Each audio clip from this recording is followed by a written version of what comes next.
নমস্কার। আজকের বিষয়বস্তু তবলার বিবরণ।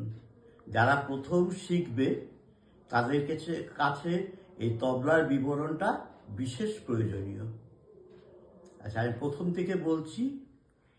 এই যে তবলাটা দেখছেন, এই তবলাটার কোন অংশকে কি বলে? এই উপরের অংশটাকে বলা হয় ছাউনি, এই শেষ প্রান্তের অংশটাকে বলা হয় কানি, মাঝের এই সরু অংশটাকে বলা হয় লব, এইটাকে বলা হয় গাব অথবা শাহি। আর এই ছাউনিকে যে ধরে রেখেছে সেটা হচ্ছে পাগড়ি। আর ছাউনির সাথে যে টানা এগুলো দেখছেন, এগুলো আগেকার দিনে দড়ি ব্যবহার হতো, কিন্তু এগুলো এখন ছট ব্যবহার হয়, ছট বা দড়ি। আর ঠিক তবলার পেছনের অংশ, এটা হচ্ছে গুরুরি। এই গুরুরির সাথে এই ছাউনির সম্পর্ক বিশেষ।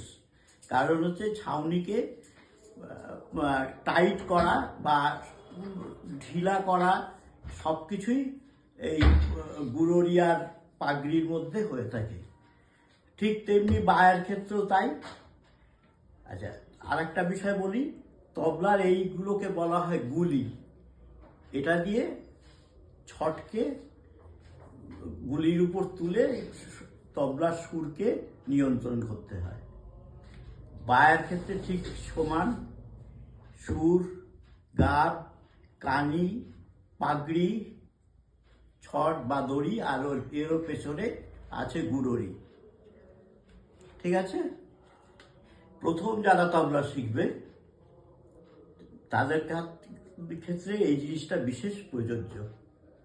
আর এবার হচ্ছে কোনটা কি দিয়ে তৈরি। তবলা এইটাকে বলা হয় কাঠ, দেহকাণ্ডটাকে বলা হয় কাঠ। আর বায়ার এটা বেশিরভাগ ক্ষেত্রে মাটির হয়, খুব কম এটা যেরকম তামার, তামার উপর নিকেল করা, এটাও হয়। তো যাই হোক, এবার যার যেরকম সাধ্য সেই অনুযায়ী করবে। তো এবার আমার প্রথম শিক্ষা হচ্ছে যে